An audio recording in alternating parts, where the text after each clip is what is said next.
We are probably 0.5% of total AI API traffic today. I think by the end of the year, my goal is how do we get to double-digit percentages of this. Portkey has become a default gateway for a lot of AI traffic to pass through. Yeah, we're now processing almost 500 billion tokens. Every week, there is a 30%, 40% increase in traffic flowing through the gateway. And today, 24,000 organizations use Portkey in any form. Yes. And can you share the use cases why these enterprises are using Portkey? The two emotions people are very worried about in the AI world is I don't have visibility on what's happening. It's a black box, it goes wrong, it hallucinates. The second is I don't have control on the system. So who's using how much? And that's when we start. Do you believe that LLM ops infra would be a bigger opportunity than DevOps, and at what scale? So will AI spend surpass cloud spend? I 100% believe that, which means that the AI ops spend surpasses DevOps spend. It's bound to happen. So can Anthropic or OpenAI be their own $200 billion revenue companies? Totally. What do you think the edge Claude has over other models that is being able to move so fast? Hi, this is Siddharth Aluwalia. I'm your host at Neon Show and managing partner at Neon Fund, a fund that has invested in some of the best enterprise AI companies between US and India corridor like Atomic Work, CloudSec, SpotDraft. Today I have with me Rohit, founder of Portkey. Rohit, welcome to the Neon Show. Thank you. Lucky to have you today. Great to be here as well. I've been a listener of the podcast and I didn't imagine I'd be on this side of the camera as well. So this is pretty cool. No, congratulations. Now the Portkey has become a default gateway for a lot of AI traffic to pass through globally. I think daily, 500 billion tokens pass through you? Yeah, we're now processing almost 500 billion tokens, and this is growing like every week. There is a 30%, 40% increase in traffic flowing through the gateway, and that's what we set out to do. So it's almost like, can we capture a percentage of the world's AI traffic through our systems and then start to add value on top of it? So it's been a fun journey. Yeah, and you recently closed a 15 million round by Elevation and Lightspeed. Congrats on that. Yeah. So let's imagine, we are explaining all the AI landscape, token landscape to a beginner in the world, right? So how would you share the AI model, AI world, AI tokens in very layman language? Yes, sure. I mean, I like to think of the world in analogies. So if you think of compute, so you had a compute layer in the old world, then you had an operational layer on top of this compute layer, and people would build applications on top of it. Now I'm super simplifying it, but that was like the three layers in my head. I think with AI, it's something very similar that's happening. So you have your large language models, which are becoming the intelligence or the compute of the system.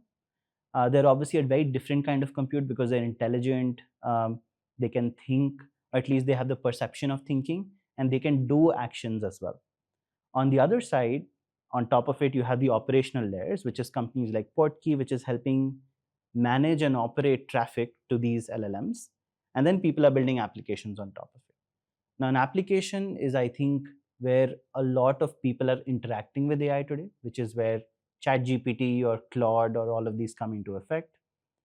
There's a new class of these applications called harnesses, which are becoming very popular. So look at Claude Code, Cursor. They're essentially harnesses in a way that they're applications, but they help you use the underlying models a lot better.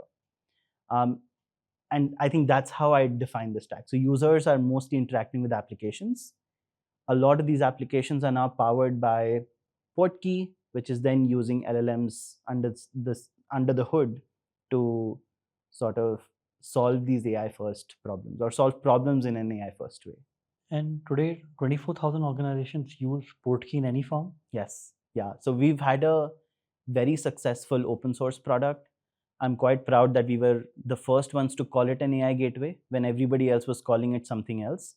We're like, AI gateway is the right term for it, and this is what people would use. So we've got a very large open source footprint. It's almost half a million installs of the open source system across companies. But then we have organizations that also buy into the commercial product, and that is a very wide base as well. We've also been able to have a lot of enterprises that are now deploying Portkey. And it's interesting, a lot of these enterprises now run almost all of their production traffic through Portkey. And that was the goal. So you land with an enterprise with one team, they start using you. They realize the value quickly, and we are able to scale it up to, like, let's move 95% of your AI traffic through Portkey.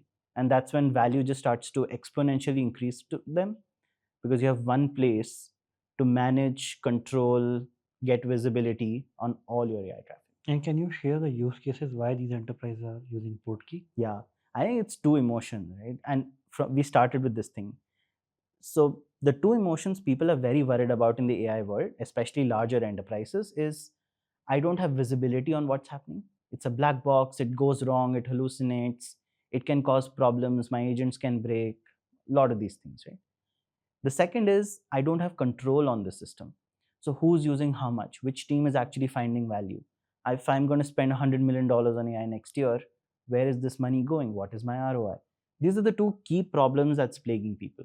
And that's when we start. We said, okay, either you can build your own systems internally for all of these individual things, or here is a way where you attach an AI gateway in the middle, route all your traffic through it, and then we become that tool that helps you, one, manage all of this traffic. So, route to different LLMs, connect to MCP servers, um, get visibility on this traffic, which team is spending how much, what is your accuracy like, is your application improving or decreasing, which team is finding the most value from Cloud Code. So all of these use cases now become immediately apparent without you having to do anything additional on your system. And I don't think this is a new thing, right? This has always existed in the world, that you've had gateways, and gateways have had like a value in itself. And we've taken that model and said you can do a lot more operationally with having a gateway in the middle, which is obviously routing and observability, but then also this acts as your area for security. Where do your firewalls live? They live on the gateway. Where does governance happen? Happens on the gateway. Where does compliance happen? Happens on the gateway. Sort of try to collapse all of these things into a single plane, which says this is a low latency, high value add. It's like you insert it in your system, nothing else changes, but then you now have a lot more control and visibility on all your AI traffic. So that was what we started Portkey with, and we've sort of stayed true to what we wanted to do from the very beginning. And where did you get this insight of starting the gateway? Yeah. So we had been working on AI, both Ayush and I, at our previous company. So I was building AI at Freshworks for customer support. Then both of us were building AI for content marketing at Pepper. And during that course of building, it was fun building applications, but production was very hard. Why? You have these constant problems. Like, I'll tell you examples, right? We'll get user reviews of your AI doesn't work, and you have no idea why it doesn't work. Like, it's working for 90% of the people, have great NPS, but then it's not working for you, and I don't know why. I can't even fix it. We had an attack one day where we ended up spending our month's AWS bill in just one day on OpenAI, because we had a bot attack happen on us. And that was insane. Like, we couldn't have done anything to it. And we were scrambling to add captchas to our system, etc., but it wasn't very effective. You could, if there was a gateway, you could have just closed the gateway. Exactly, right? But we did not. So we were almost building our application and then building these backend systems. So we were very heavy users of Retool that time. And Retool is no longer very popular, but we were heavy users of it, like in 2020, 21. And we had built 40 applications on Retool just to operationalize our production application. And like, we're spending more time doing this than actually building a product. So when the chat GPT moment really happened, I think one thing clicked for both Ayush and I, that the same way DevOps allowed enterprises move effectively to the cloud, you had a solid foundation, it allowed you reliability, you could move to the cloud. That same operational platform needs to exist for AI as well. It's the same challenges. In fact, when I talk about control and visibility, look at Datadog's old websites or Cloudflare's old websites. Everybody was just about control and visibility, that cloud doesn't give you, we will give you. That same emotion, it was uncanny that we were using the same words that these companies had used 10 years back. But then I think in tech, everything's a cycle. So I think with those two core insights, there is the chat GPT moment. Everybody in the world is going to build with it. And we've seen real value come out of this. Like, we had completely missed the crypto wave. Both of us just didn't believe in it. And I think that's still a fantastic world. Just, I don't understand it. But on the AI space, we had seen real value get created. Like, this is not a fad. everybody will adopt it. I think we were still earlier to the market, but then we said we need this operational platform layer, the boring pieces, which will allow enterprises to move effectively to the cloud. And we've now seen that happen with over 50 enterprises that have come onto Portkey, were struggling with their POCs, but then within the first month, you see their usage start to scale up very quickly because they're not running into the operational daily hassles of running AI. And who are the other players who are recognized well in the market in the same domain of Yeah. gateways? I think it started with open source companies. So there are like open source players, YC startups. So Light LLM is very popular. I think lots of YC startups came about. Helicon was one. I think that there was a time in 23 when a lot of companies were trying to do similar things, where they were saying, "Oh, we'd want to be Datadog for the AI world, etc." We were probably the first ones to call it an AI gateway and then go deeper. But now I also see large companies. So everybody who has a DevOps play is building an AI gateway. Like Brain Trust announced a massive funding round. They again said, "Oh, we have an AI gateway now of our own."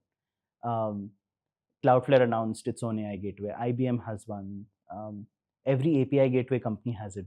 So it's become one of those core architectural patterns that people are like, this is standard reference architecture now. If I'm building my AI systems, I need my LLMs, I need my databases, um, I need my operational platform, which is the control plane, like Portkey, and then I need my application harnesses on top. So this is almost like a very uh, simplified enterprise AI architecture, but those are almost the three layers of it in production. In development, there's a very different set of stories, but in production, this is what we're starting to see emerge as the pattern uh, that's giving enterprises peace of mind, saying, okay, now I can go invest heavily in AI and find value as well. And why do you win in your category? I think one is just our love for building a platform product. Both Ayush and I come from that mindset of we just understand that mindset and we can keep going deeper and deeper into what does a platform really mean. That's helped us in terms of being able to build a really performant product, being able to build a product where we can still push 30 releases a week and nothing breaks because we've built the backend systems to do it. So that mindset of how do you scale a platform is there, and we really enjoy doing it. So I think that definitely counts for something. We've been lucky; we've made more right gambles than the wrong ones, because in AI world, it's like every other week you have to take a bet on will this work or will that work. So I think we've been able to take some of those right bets through the couple of years, saying we'll not build an SDK, we want to build a service. That was a very big irreversible decision for What's us. the difference between the both of them? An SDK could be like, so you have the AI gateway that's sitting, but this is now separate from your application. We could have also built an SDK that sits within your application, and then your application and every application can use it. Instead, we said no, it has to be a centralized service, harder to sell because now you have to sell it to the company and not to an individual team. But we're like, no, this is where the market will move. And we were sort of right. So all of the SDK companies became gateway companies as well. The second bet was that we'll want to stay on the production side of things, not on developer side of things. Because we had seen the DevOps world that production companies make money and are and see just much higher adoption than developer focused companies. So that again was, I think, a bet that paid off well for us. That initially we had slower adoption. So 24 was slower adoption, but last year was very fast. And this year we're seeing it move even faster because more and more companies are going to production. Their production volumes increase much higher than development volumes. And that's why that massive spike into 15 trillion tokens being used through the gateway. And you control LLM endpoints, Yes. right? What are LLM endpoints? So an LLM endpoint is like any other API. So this is an API request that you make to OpenAI, and then OpenAI is giving you a response back. So that's the standard chat completions endpoints. So that is an endpoint. So that is the API endpoint, I would say. Now this has obviously gotten more and more complex over time because these APIs have thinking, they are streaming responses back, there is voice to voice, there is multimodal, there's images being generated, all of this stuff. So that is where it starts to get even more complex, that how do I um, not just do text, but I want to do more than text. I want to use PDF files, I want to use documents. Now, how do I do this with the same level of simplicity as a chat completions request? That's where I think um, Portkey really comes in handy. That's one thing, one API, and it'll work with everything else. So, do you believe that LLM ops infra would be a bigger opportunity than DevOps, and at what scale? I think it is almost to say, will AI be a bigger opportunity than the cloud? Yeah. I feel yes, because it is almost like the cloud is the place where you're hosting applications, but with AI agents or AI agent, these harnesses, they are going to dominate a lot of work happening in a business. And if that starts to happen, operational management of these agents is definitely a big thing. I can look at all of the large companies, all of the enterprises, both customers and vendors, they're preparing for this agentic future because you see it happening. Like even at Portkey, inside my small company, I can see the massive productivity gains we get by just deploying agents the right way. And we might be a little bit ahead, but then everybody is going to do this within this year or next year. So will AI spend surpass cloud spend? I 100% believe that, which means that the AI ops spend surpasses DevOps spend. It's bound to happen.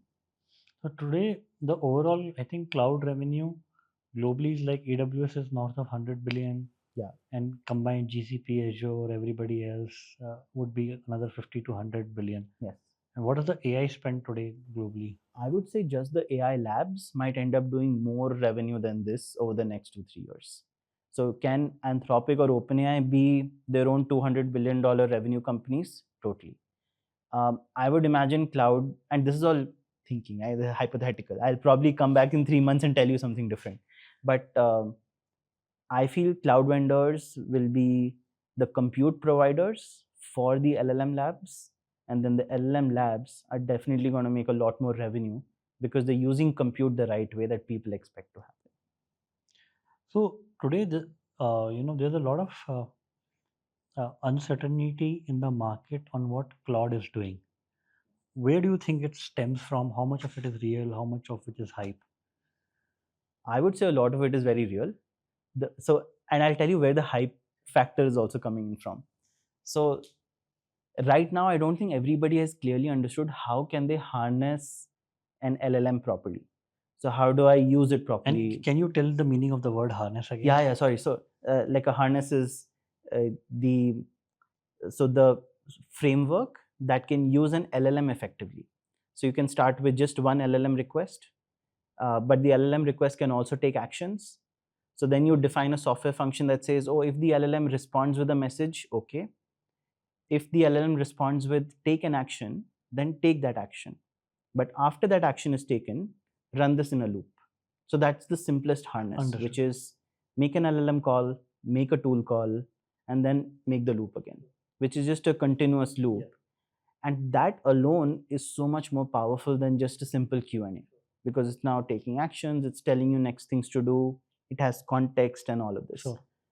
Now, people who are able to use this effectively are finding exponential value from this, which is why when you say OpenClaw is just killing the market and people are creating autonomous employees from it, I think it's happening in real life because people are being able to code it in that way that they use the intelligence and use it for their own purposes. Um, it is all hype. I think that's coming from people who are still in the Q&A mode, or still like, I'm going to ask it something and then it's going to give me an answer. And for a variety of reasons, there are people who don't want to give it more control than this. But I think it's a mindset shift once that happens, saying, I will turn on agent mode and I will see what it happens. And it's okay if things break. I think that's when you should really start to see that you can do things that used to take hours now can be done in minutes. One of the companies that we invested in, Sage Pilot, they are ex, Yes. they worked with you. I know Prashant. Yeah. Yeah. Very Yeah. good. I think they were one of the first companies that we invested in that said they are building autonomous AI employees. Yep. And now that term, like this was 6 months ago when AI employee was not a buzzword. And today everybody is starting to What do you mean by AI employees? Yeah, And specifically autonomous AI employees who can execute tasks on their own, yeah, can take decisions on their own, and probably yes, with time can get better than L1, L2 employees. 100%. I think that's happening already, right? So if you think about frontline employees who are like, you're given a task and this is a defined task and you're completing that task, especially if this is knowledge work. LLMs have already gotten to a point where they are intelligent enough to do a lot of this knowledge work themselves. So if you again pull the right Lego blocks, saying this is my LLM, this is my memory store, which is my database, this is the way I want to run it, this is some set of rules you should follow, then you merge all of this together, and this essentially can start completing tasks for you. And uh, an autonomous system that can complete tasks for you is equivalent to an employee. So I wouldn't say this is an employee, but yeah, I think as a term, it's easy for people to explain. Saying, hey, you have 15 tasks to do. I have to fix 5 bugs. Let's take engineering. Right? I have to fix 5 bugs. I have to create 3 new features. I have to review 2 new PRs. Yeah. 80% of this work, I think, can be automated with AI. I still believe you need the last 20%. So there still has to be a manager of these agents who's telling you, okay, do this, don't do this. But outside of that, 80% of the work is still getting done faster. Yeah. Yeah. And how fast, let's say one example, that when we were speaking to customers of Sage Pilot, or like one of the customers of Sage Pilot, like the 50 crore revenue company based in Jaipur, uh, they do clothing, right? Yes. Women's clothing. And they mentioned that they have reduced their team of 16 people in customer support and customer lifecycle to 3 people using Sage Pilot. And then what has happened is one of the customers just walked into one of the stores of that company in Jaipur and said, I want to talk to Ria because she provided me amazing support. And you guys are not able to understand me on floor. So please make sure, I want to talk to Ria. But Yeah. team said there is no Ria. Correct. Yeah. And I think that's going to happen. I'm sure it'll be interesting for Sage Pilot to probably have an instance of RIA in store as well, which is like, hey, continue your conversation Yeah, from in before. store. Yeah, exactly. And I think in some cases, especially with support, etc., the amount of context and an LLM request can store in its context or in its memory is much higher than what you and I can do. So yes, we might be great in one of these tasks, but just holding things in memory, saying you like me talking to you like this, these are your preferences, this is what I've answered before, and now when you ask me a question, I can give you the exact right response. um, I think half of it is kudos to Sage Pilot to be able to build that really well. Half of it is also that AI today is capable enough to deliver on these things today. So as a gateway today, right? Uh, how big you think can it get in next 3-4 years? I'm thinking our goal is that can we get into significant percentage of AI traffic flowing through our gateway. So how much does AI traffic flows globally every day? I mean, that's very hard to estimate, but I would assume we are probably 0.5% of total AI API traffic today. Total AI traffic might be higher, but we're looking at AI API traffic. We might be like 0.5% of that. I think by the end of the year, my goal is how do we get to double digit percentages of this? It's very doable because all of this traffic that's not currently moving through a gateway will need to move through a gateways because you need, again, control, visibility, security, governance.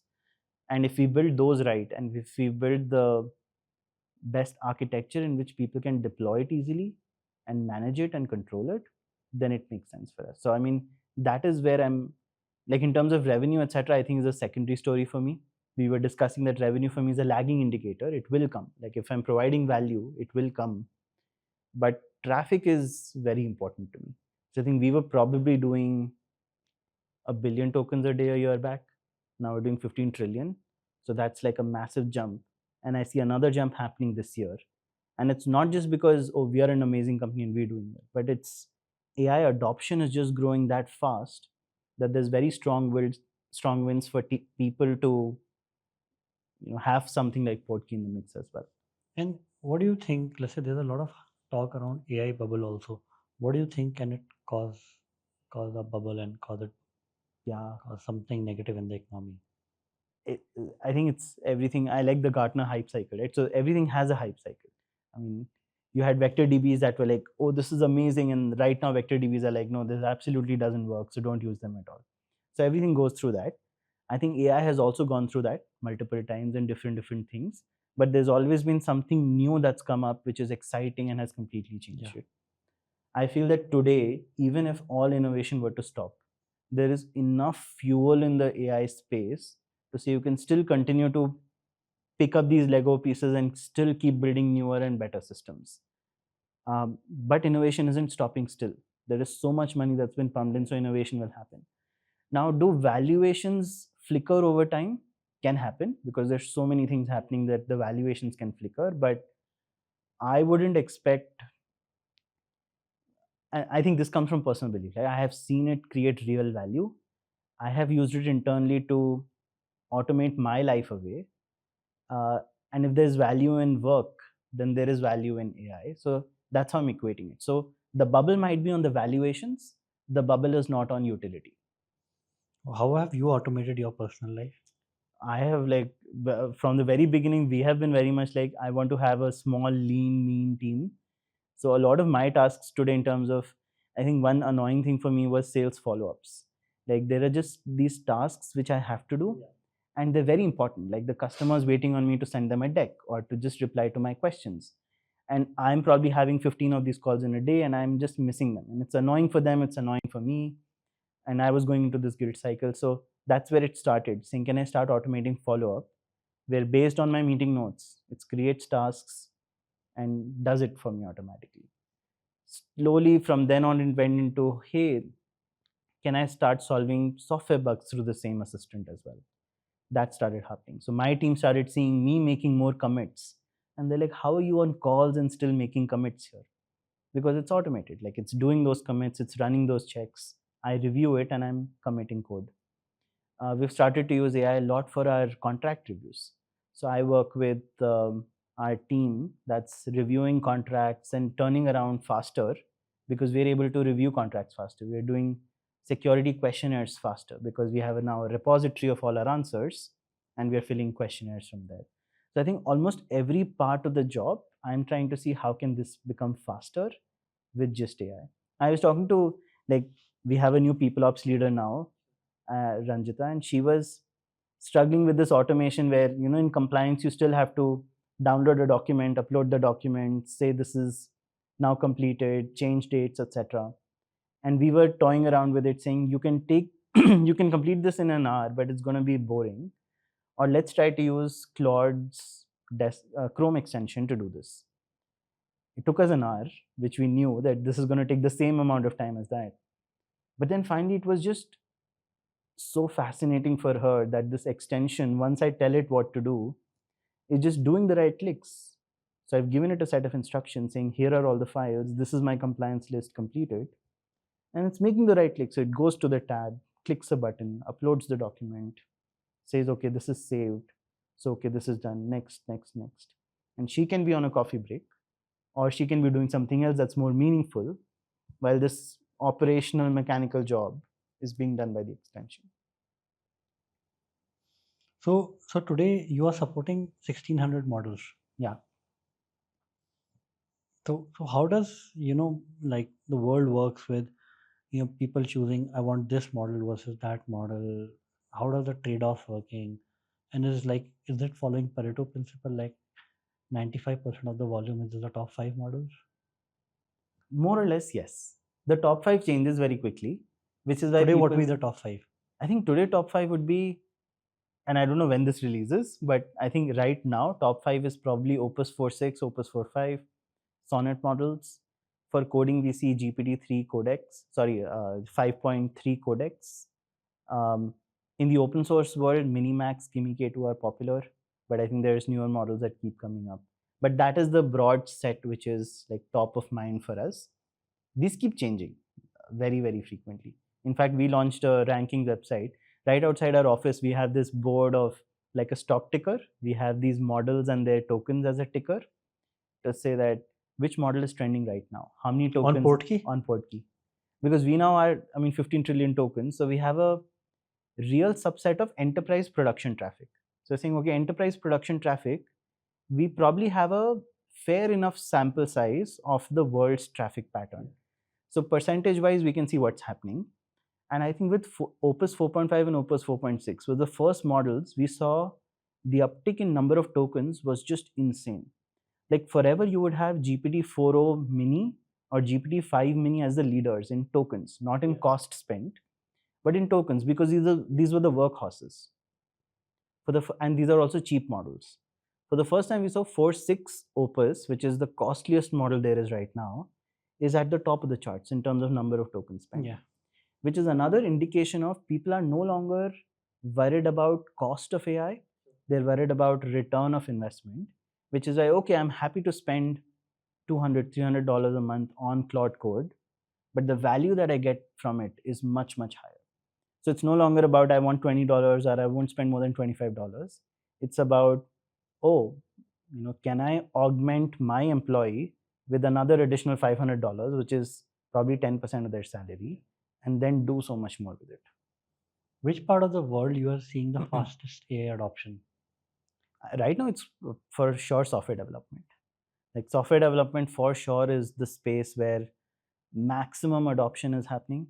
Claude Code has driven a lot of that. Claude Code, Cursor, Open Code, all of these IDs.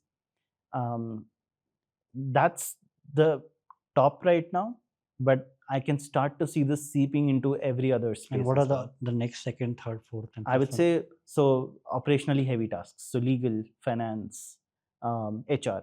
These are three where I see there are lots of things happening. Obviously, customer support. I think even before programming, customer support was like the first target.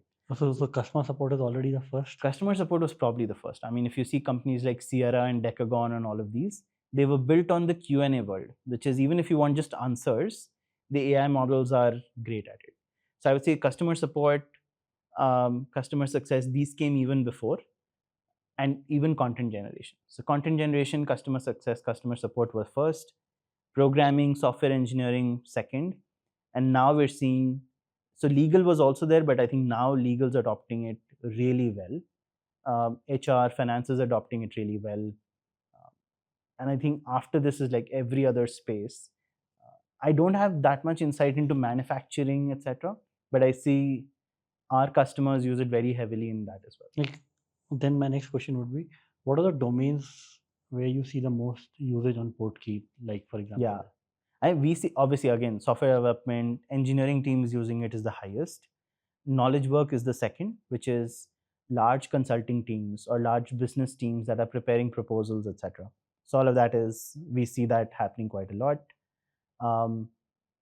We see some game development happening via AI through Portkey. But I would say more or less on Portkey, the way enterprises are operating today is you probably start with one or two teams, which are usually engineering teams, but then it just is like everything on every AI use case within your organization is going to move into Portkey. So today, globally, if you think macroeconomically, right, what's going right for AI companies and what's not going right? In my opinion, I think just the fact that an LLM model can understand what you want to do and give you an answer tailored to you is, I think, going very right for them. And that intelligence is there at multiple levels, so you can add more and more structure on it to really get that intelligence out, right? So that is what is causing all of this to happen at very massive space. Like when OpenAI says that we want GPT-5 to be building GPT-6, in reality that is happening, and we are seeing software being written like that. There are so many companies coming out and saying 80% of all of my code base today is written by AI, and that is truth, and that's what we're seeing everywhere as well. So I think those things are going very right for them. I think where everybody is now fighting for is what is next here.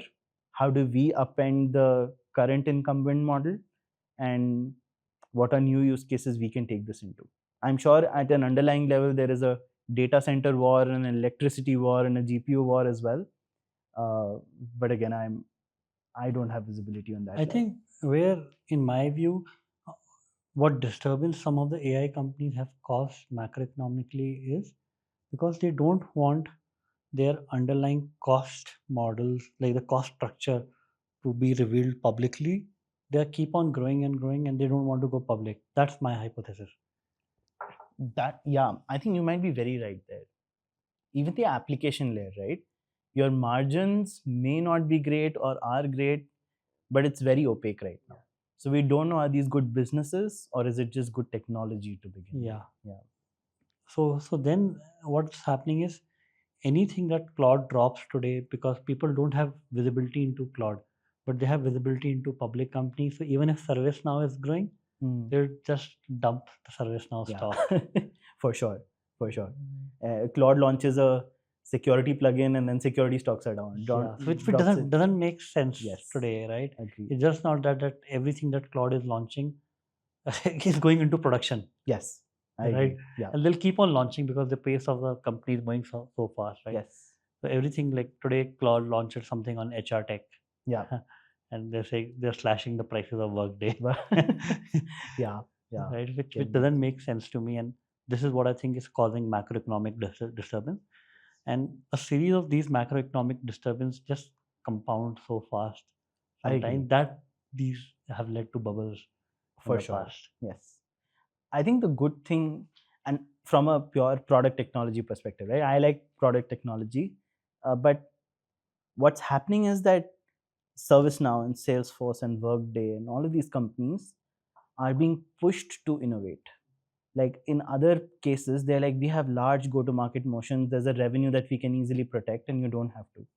But because they see these drops, which are like 20% drop in your stock price because of an announcement, so that is just forcing them to say, we have to look at this agentic way of doing things. And I think in general, it's just a better way of doing things. Like nobody likes going to work there, nobody likes working in Salesforce. And I think nobody knew how to even fix it because over time, your systems do get complicated.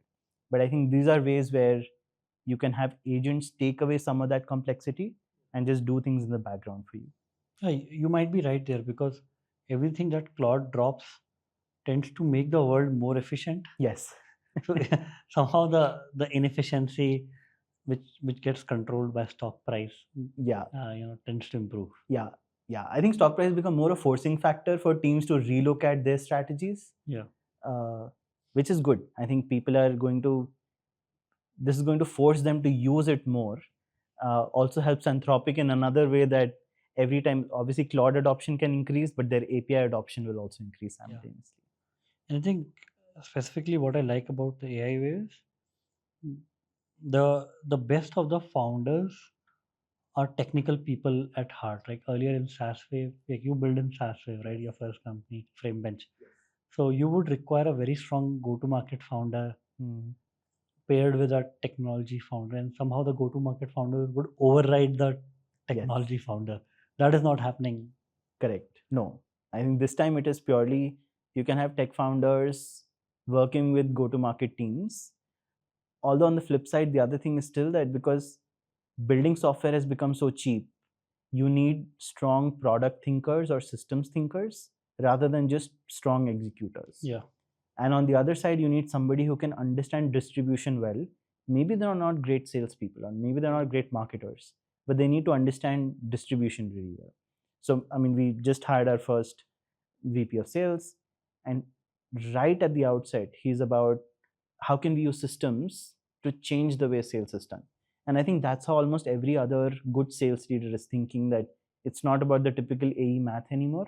It's about how do I get distribution fast enough? How do I use AI in my systems? I think that is where it's sort of moving But towards. let's say it's only possible in AI wave today that you hired your first VP sales only after raising 15 million Yeah. and crossing X digit in Yes. ARR or Yes. whatever the number is. Yes. Yeah. Earlier it was not possible. Not possible. Yes. I mean, founders being able to do sales till this extent, yeah, wasn't as possible earlier. Now you have so much help with the different AI tools, and you can learn so quickly about what is a quote and how do you do a proposal and how do you pitch to an enterprise and how Yeah. do you review their NDAs. Otherwise, these were usually, I could imagine these were like multi-week processes. Yeah. But now it's about, I get a response from a customer and I have no idea what they're talking about. Like, Claude, tell me about this. and I understand what they're saying, and I can respond to them at least. So, what do you think the edge Claude has over other models that has been able to move so fast and uh, not just fast, but with the right direction? Yeah, I think it's just one of those things that maybe they've gotten the tone very, very right. I think this is talked about quite a bit among circles. I don't think other models are any less capable, but it's just that the maybe from the training data, etc. But the way it starts to interact with you just feel more confident in its response and the way it's understanding what you're trying to say. I think that's been the biggest win for Claude overall. Otherwise, everybody's still saying that Codex is a better model for code generation today. But people still use Claude to think, brainstorm, plan. And then once the plan is ready, it's like, okay, now Codex implemented. Codex is much better at writing code. So I think these niches will keep evolving, where this model is slightly better at this versus that. But that very natural human feel that you like, that I think Claude has just been able to crack really well. And in your opinion, has Claude evolved or is evolving so fast that there was a parallel market created for vibe coding? Is it eating into that? 100%, yes. I think Anthropic is the reason vibe coding even exists today in the world. But now it's killing that market also? It is killing that market. I think that market is now finding its own niches. And Anthropic clearly realized that if 50% of my API revenue is going to come from vibe coding, they built Claude Code and be like, I can still build the best vibe coding system there is. I think which is where now Claude Code's killing everything else. Do you think then it's a risk for founders to expose everything to Claude because it's learning so fast from your own systems and best practices? So it's almost impossible to do that in a way. You want to use the latest, greatest models because your application can't be worse off than the next person. Yeah. Which means either you become your own AI lab, which is very hard to do in today's world. So you have to rely on an OpenAI or an Anthropic. So I think it's almost an existential threat forever that whatever you do can be copied by these labs. But it's the same case again. AWS could always copy your product. Or if you're on the Salesforce app store, Salesforce could always roll in your product. So it's just about, can you stay ahead of it and find your niche in which they don't want to get into or they can't get into, and then keep growing there. Like for example, Anthropic dropped, some APIs and specific use cases for legal, and then suddenly all the Harveys and Legoros of the world are under Yes. threat. Yeah. I mean, that's bound to happen. Harvey is now trying to build its niche, and I'm guessing which is also right for everybody else's. I can look at your data specifically. I can tune for your brand, for your firm. I think that is where these teams are trying to go in deeper, where yes, you can buy a generic product. We are using the same APIs under the hood, so it doesn't really matter.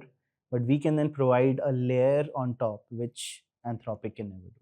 And why is that? Why Anthropic can never do that? I mean, in their top three priorities, killing Harvey will not be their top three priorities. I mean, they're like, how do I make the next 100 billion in revenue? Yeah, you're right. So, I mean, that is their thought process. So then Harvey can always be like, okay, then my top goal is to build the best legal AI assistant. So then that's how Harvey wins. Then you think today every startup for VC dollars is competing with Anthropic, because then a VC can argue Anthropic can still go 10x. Yes. Yeah, absolutely right. And I've heard this in conversations where a VC would be like, do I invest in startups, which is like a risky business, and I'm still getting a 10x return? Or do I just put my money in Anthropic and I'll just get a 10x return either way? Without doing any work. Without doing any work, maybe. Yeah. So, totally true. And I think founders probably need to have a story on why me versus an Anthropic now. And I think that's the story we've had to tell earlier in the market, saying why me versus not just the stock market. Like, stock market is going to give me 20% return year on year, and you are promising the same, then I don't want you. The startups have always said that, oh, I can do 10x and 50x and 100x. And this is the vision for it. I think that's the same story people are having to do now, just against an Anthropic. Yeah. And so AI has also taught us that everything has become fungible.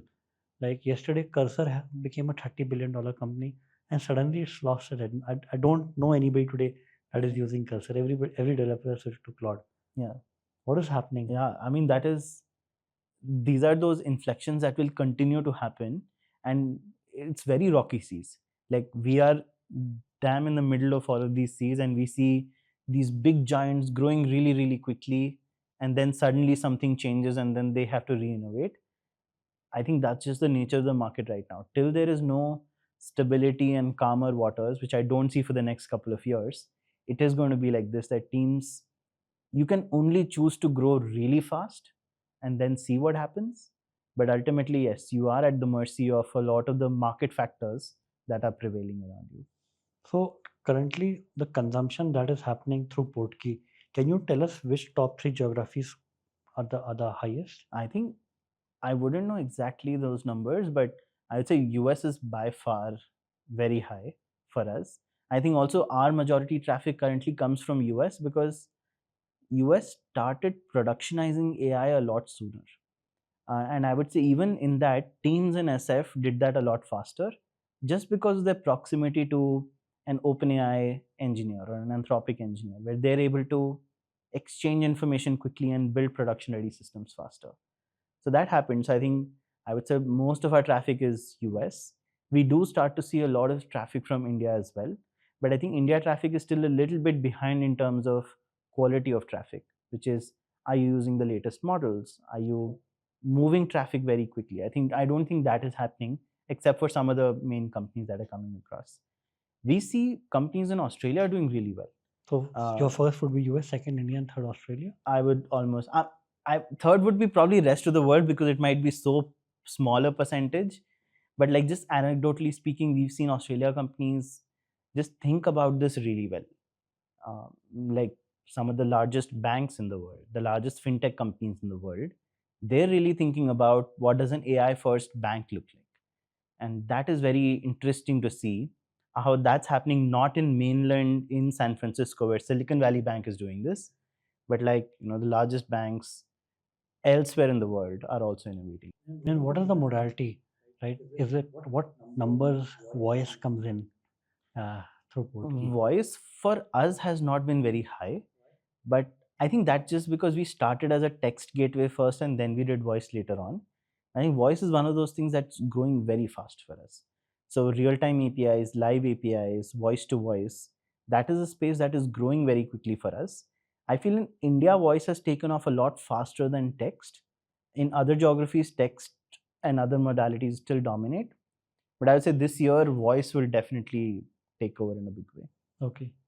And what do you think about then opportunity for startups when uh, the question is whatever you build will be small as compared to the larger labs, and every day a founder will get a question that you might get eaten up Yeah, by the larger yeah, models. yes. So where does the moat come in? Is it come the application layer? Is it come that infra layer like you or? Yeah, I don't really know. It is, I'll tell you, for us, the way we think about it, um, and maybe you might have better advice here, but I would say the way we've thought about it is, one, there has to be a core belief that you can stick to and you can enjoy building in that space without really worrying about, oh, there's 10 other companies that can come disrupt us. Like, hey, we'll navigate that journey. We are small, obviously, but we can focused solve this one single problem really well because we enjoy it. So having that insight, enjoying that problem, I think helps quite a bit. Distribution helps a lot. Like, thinking about what is your tactical market entry, how do you grow your base, how do people discover you.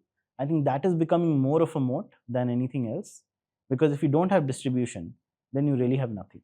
Building software, as I said, is like the cost of building new software is zero, but thinking about the right things, taking the right trade-offs, and then having a good distribution plan in place, I think those three are probably the biggest moats that people have right now.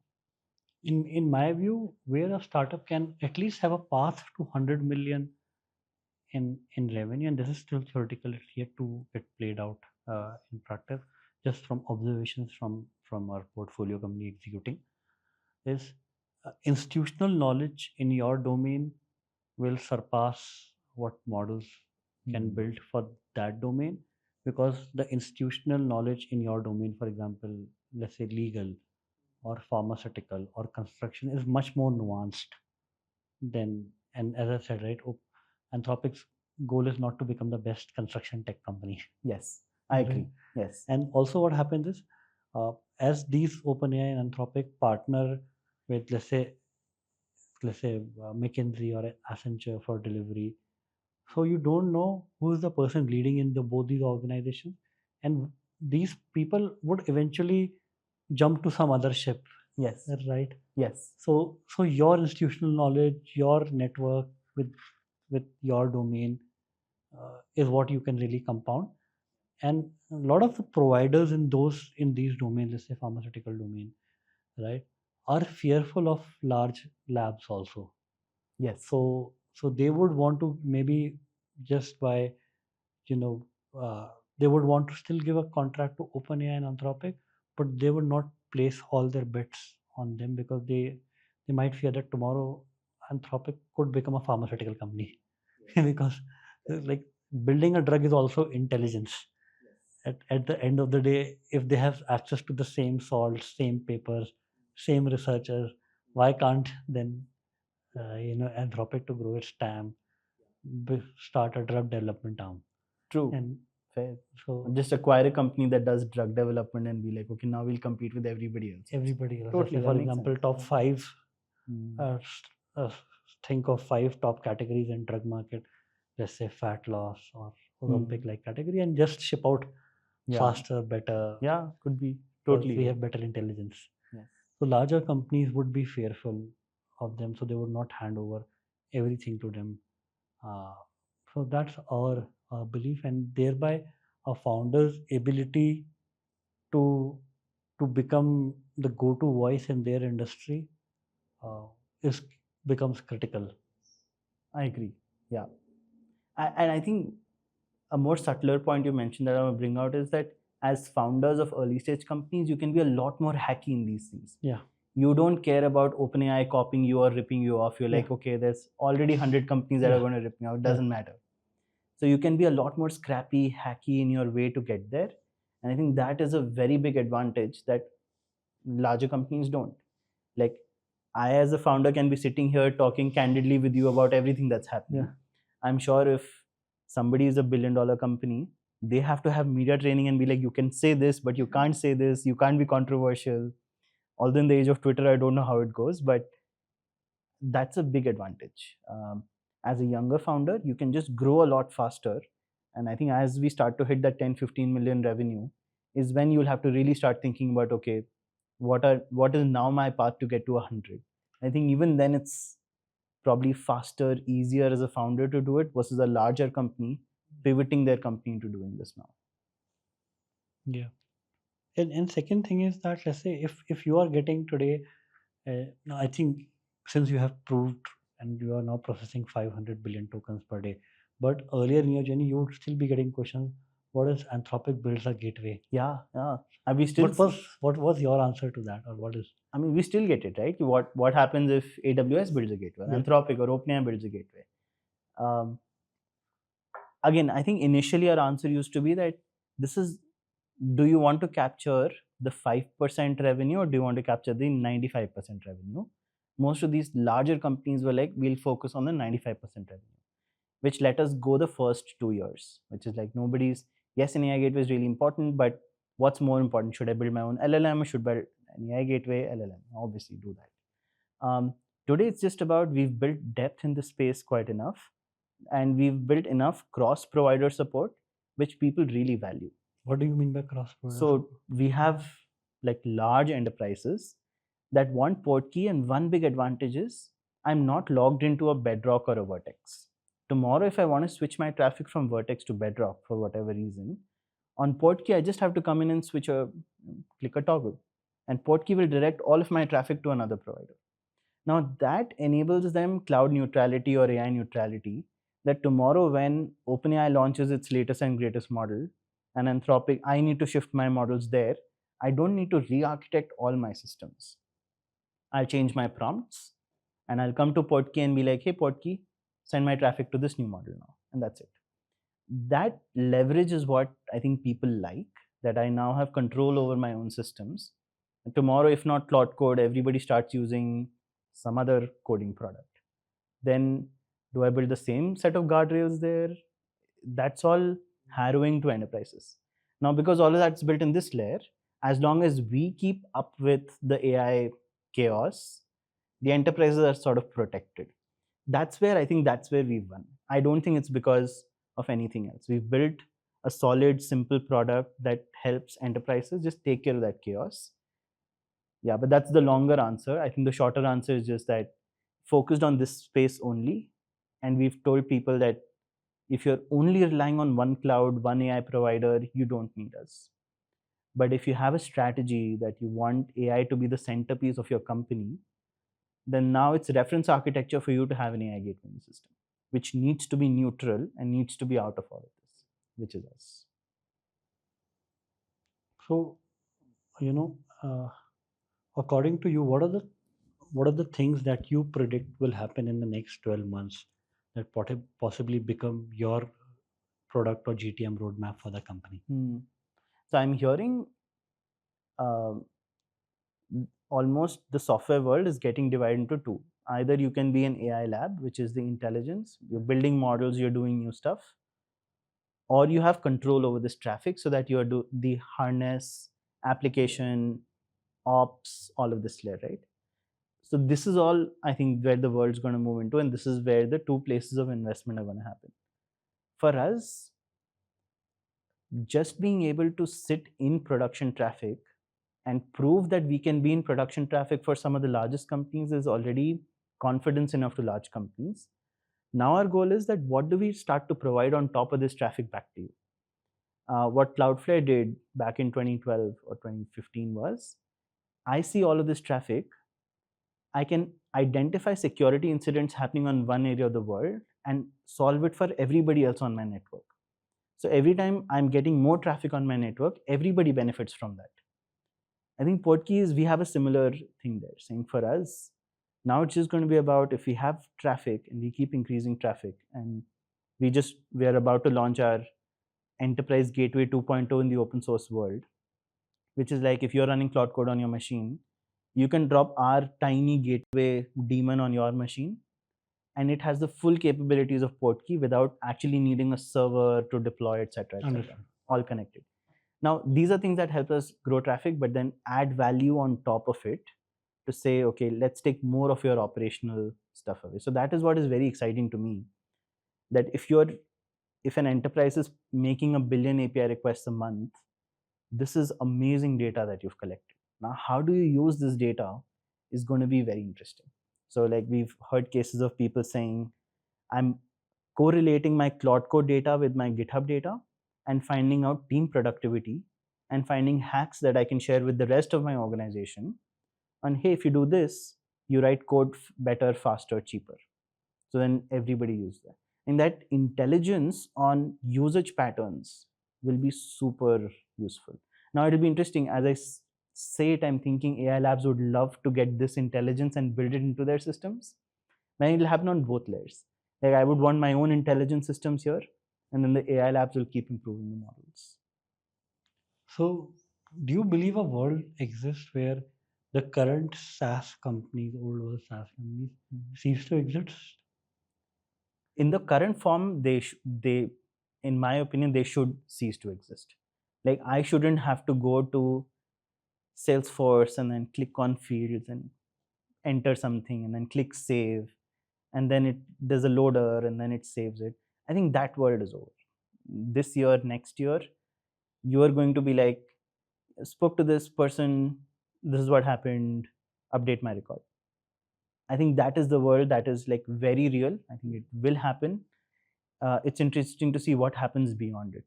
Maybe there was a note taker that already knew it and updated the records, and it's giving me signals on do this. So I think that is the world we're moving towards.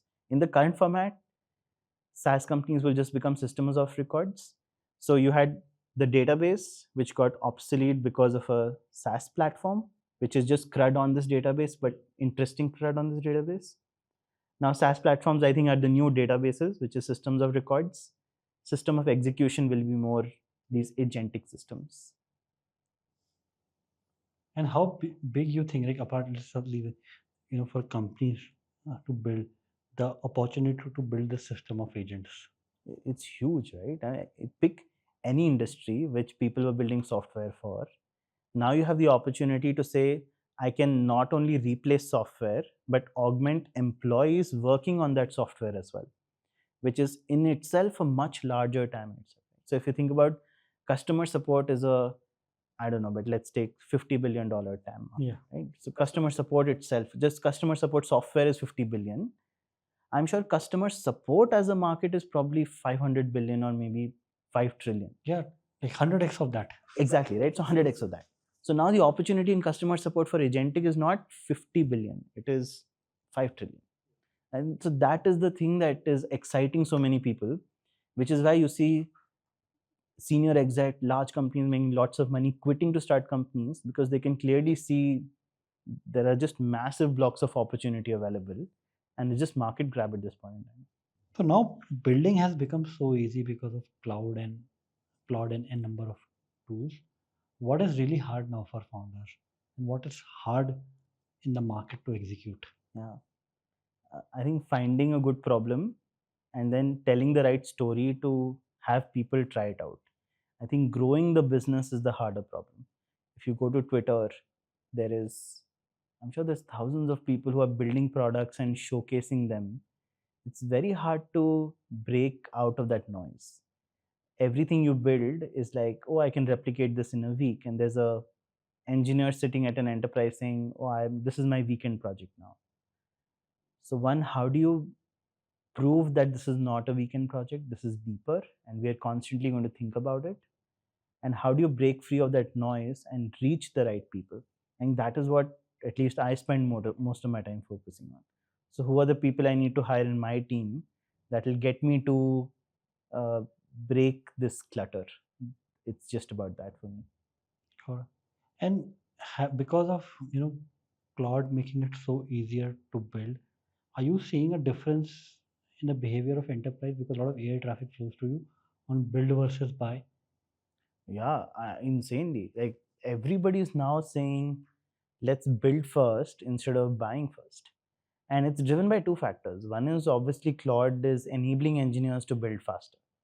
So anytime something needs to be done, not just engineering teams, but even the sales team is like, can I just build it? Because there's always some small sect in your team that is creative and inquisitive, and they're using Claude Code and they'll build something. So I think that is happening for sure. The other side is also, I think there is budget pressure on companies, where if you look out, and if I'm talking to my friends who are in like traditional SaaS right now, they're like, budgets are just non-existent. Like if you're going and asking for 100,000 budget or a 500,000 budget, except AI, there is no spend happening in any other software category. Which means there's one side there's pressure on, I'm not buying a software tool, and on the other side it's so easy to build a software tool that the build versus buy equation is flawed right at this point. So everybody is like, at least the V1, can I code it myself? And then we'll see if the V2 needs to be done elsewhere. And we see it so much, like so many companies come to us saying, oh, we have a gateway that we built, but now it's hard to manage, so we're shifting away. So, but I think we've gotten to a point where we can be like, okay, yes, we are the, once you've hit scale, then you come to us. But otherwise, starting up in this space, if I were to start a gateway company now, it would be insanely hard. Like, what would I even say? What is my narrative? So there has to be a wedge that you deeply care about and keep talking about. Without it, I think it's hard. So if you were to start today, what kind of company then you would start if not a gateway company? I don't know. I think so. Two factors, right? One is what is the market saying, and then what is my interest. So my interest has always been that something on the platform layer, something that systems thinking, something that is a small thing that fits in and this grows up. So I think that is, so in my mind, I would still pick one of these problems and try to do it deeper. Um, or I would solve, like, I have a lot of fun building my personal assistant, and it's like an agent that can build itself. So, like, even when I'm talking to you, I can just send it a note saying, this is what I thought, and then it'll build it and it'll add to it. So, those systems are interesting. So, what can I do with that? That Siddharth can have in his pocket, or everybody else can have in his pocket, which is personal to you. I think those are interesting. It's again a hard problem to do, so it's not been solved right now. Other, I think security or some of these vertical plays are very interesting again. So how do you go one vertical and just go solve a problem keenly in there?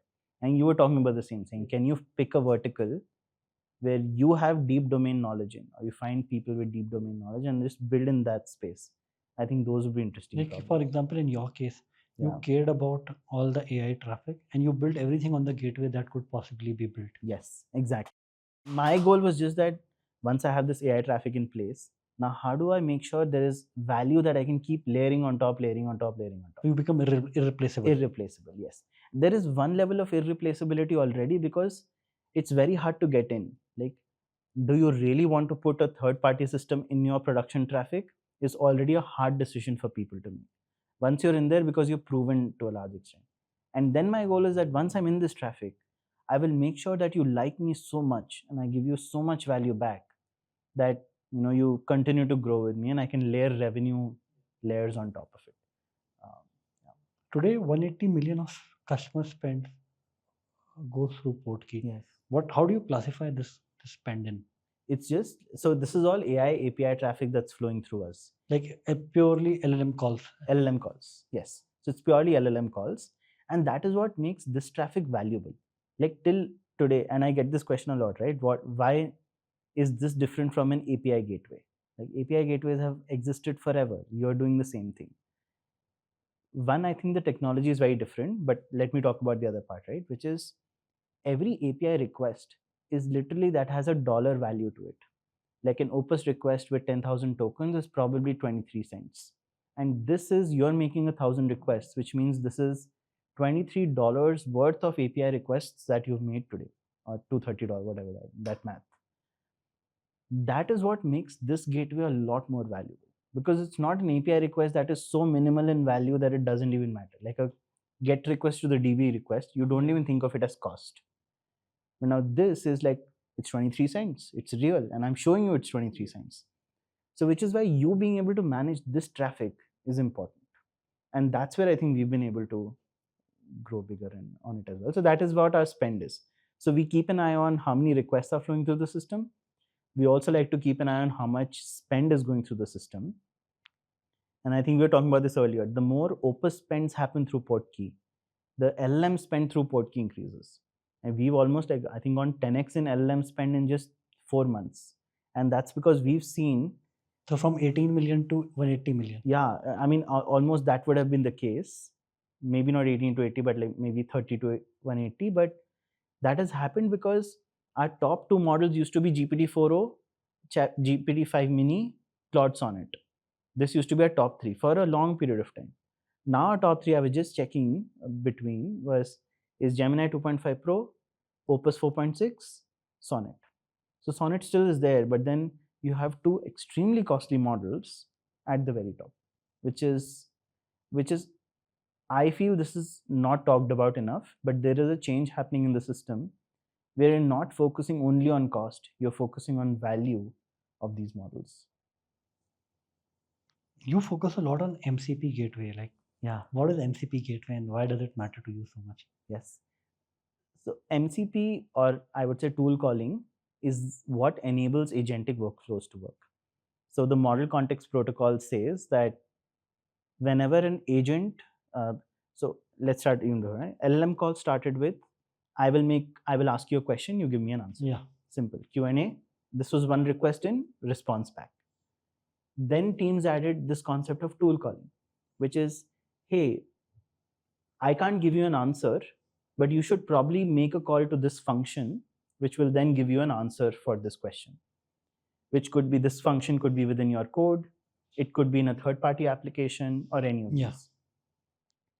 This concept, I think Anthropic built a superb system on it called MCP, which said now MCP servers can have capabilities which are like tool calls in itself.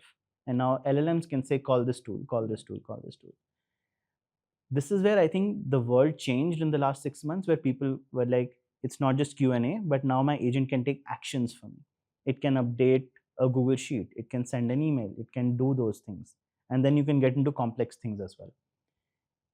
I think for us, it was like, as we're looking at AI traffic, this is a very core part of the agentic traffic for me. And I think almost 6 months back, we started building the agent story for Portkey, that we're not just sitting in LLM traffic, we want to sit in all of agent traffic. And I think this year will be this big shift for us, where we announced an MCP gateway. We are going to announce our agent gateway very soon as well, which is agents communicating with other agents through a central governed platform again. So this is almost part of our journey, saying that we are capturing your LLM request, we're capturing your vector DB, your knowledge bases. We'll also capture your tool calls. We'll also capture agentic requests, which is one single point for all your AI traffic to flow through. I think that's going to be the journey. MCP Gateway was like one of the fastest adopted products, or I would say modules, that we have seen. Um, People are just really excited about deploying it, being able to use it, because the same thing, you can't have LLMs in production till you have a good system in the middle. You can't have an MCP server in production because security team is coming and telling you, oh, what if this MCP server is malicious tomorrow? How do I shut it down? Because I now have 1,000 engineers all using this MCP server on their Claude code. I can't go to everybody and say turn it off, turn it off, turn it off. What if there's a tool call which suddenly starts breaking my systems? I can't do that. So these are all things which are like massive risks to enterprises, which is why, like, no MCP. But when they see MCP gateway, they're like, yes, this will give me peace of mind and help democratize MCP to all of my organization as well. I think that's going to happen. The MCP, the protocol is also evolving very quickly. So it's just about, again, we'll take care of the MCP chaos as well and let you go to Yeah, production. Neon and Portkey did together a MCP meetup Yeah. at this place only. Yes, and it was so popular, Yeah. right? I mean, people after that walked away with so many good, interesting things around MCP and A2A, and that was a fantastic conversation with people. And my last bit that I want to focus is a lot of your initial GTM was community driven. Like, how did you build that? Because that was Yeah. also new to you. Yes, yes. I think it was just this constant fire of we just need to keep talking about this. It was also a little bit of why is nobody talking about this? This is important and nobody is talking about it, which just meant that we talk to more people, we go and talk about our story more. We had very interesting things that people wanted to talk about, like AI gateway was a very new concept. Semantic caching, when we were talking about it, was very new, and it was, it took on, it was popular. And I think it was a basic need that we had to build distribution very quickly. And our goal, our way of doing it was embed ourselves in communities, be genuinely helpful, and then talk about new things that we are thinking. So it positions ourselves as, hey, these people really know their thing because they've seen it live in production. And I think that positioning was important for us before we could do anything. So releasing something in the open source world, making sure this became popular, making sure we maintained it properly. I don't think there's enough teams in India that understand that. And I think even we did not. But we worked with a few people who'd done it before, and we were like, we are very, very focused on creating that community, making sure people like the product. And it just happened, I think. So partly luck, partly just that constant hunger of we need to be able to tell our story, because without it nothing works.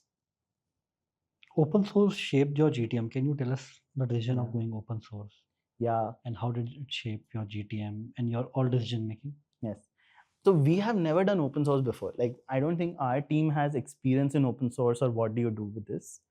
But I'll tell you, it was a chance meeting with uh, Parag, Parag Agarwal, who now runs Parallel, who was the ex CTO of Twitter.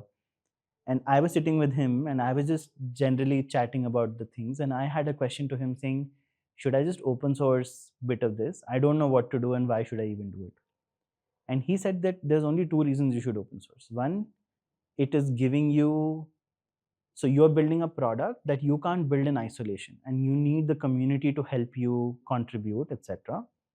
And second, it helps you build developer trust. So don't think of this as a distribution channel or a marketing channel. It builds, you want to build solid developer trust on your product. And that flipped our switch, saying we want to do both of these. We don't know how to do open source, but we want to do both of these. We're building a gateway which will have, and today we support 2,300 models. And this was probably 50 then. We're like, this is going to increase. everybody will want to do new things. I can't solely say I will build everything. I will need to have the community Yeah. help in building. And second, we want developers to trust the technology. Like all core technologies have to be trusted. So we decided that we're not an open source company because we just don't have the DNA, but we want to open source the core technology. And I think we learned the name for this was Open Core, where our core technology, which is the gateway, is open source. Take a look at it, see our architecture, compare it to competition, and then realize why are we better, what do we do differently. The control plane will be commercial.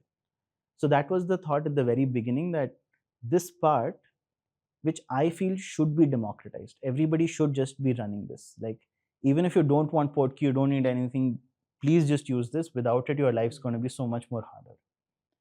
That part we said, okay, this will be open, community driven. We will try to build community as much for it. That's what we spend time. Control plane is where we said there is commercial value. We are still a business. We want to run it as a business. So this is where we will monetize completely. And we still, in our commercial product, that open source gateway powers the control plane. So that helped us, where we were not having two different efforts on, oh, we want to make money, but we also want to open source. It was very clear that this piece we will not monetize, but the value on top of it is what we will monetize. And today, can you share some metrics on your open source? Open source, yeah, it's been fun. So I think we have the vanity metrics, GitHub stars, like I think almost 11,000 GitHub stars now. Uh, I think daily there's thousands of companies that are coming, starring, deploying the system. We have almost 500,000 Docker installs, which are live right now. And I think I checked it a couple months back. But yeah, lots of SDK installs that way. So it's one of those popular systems. And while we don't have too much telemetry on it, like here and there, we find out glimpses of teams that are using Portkey open source in the background to do everything. Like, for example, recently when we made our series announcement, the CEO of Exa was like, hey, we use Portkey internally. Like, oh, nice. So Exa internally uses Portkey as their Portkey open source as their LLM gateway entirely. We have Snorkel that started with this, where our open source gateway was their core AI gateway internally. So that is just hearty to see that I run into people at conferences and I'm just chatting with them and they're like, oh, we use Portkey, the open source version internally. I'm like, that's pretty cool. And I think as a product founder, yes, I would like the money, but I'm so much happy that the software that my team is building is actually getting used and people are liking it and coming up to me and talking about it. I think that is solid validation. Again, I think it depends. You have to really enjoy that part of the process. It's painful, but then you do the open source, then you have fun. That's how it goes. Well, thank you so much, Rohit. Thank you for sharing the journey candidly, your learnings candidly. And I wish best, for Portkey to become $100 million company in the future. Thank you so much. I mean, yes, I think that's the whole goal, that it's almost a community and we'd love to keep partnering with Neon. I think that meetup that we did was appreciated by many, and I think we should just do Yeah, absolutely. one more very quickly We'd as love well. to do more with you on different topics. Absolutely. And make the partnership whole. Totally. We should do that. Thanks. Thanks, Sid.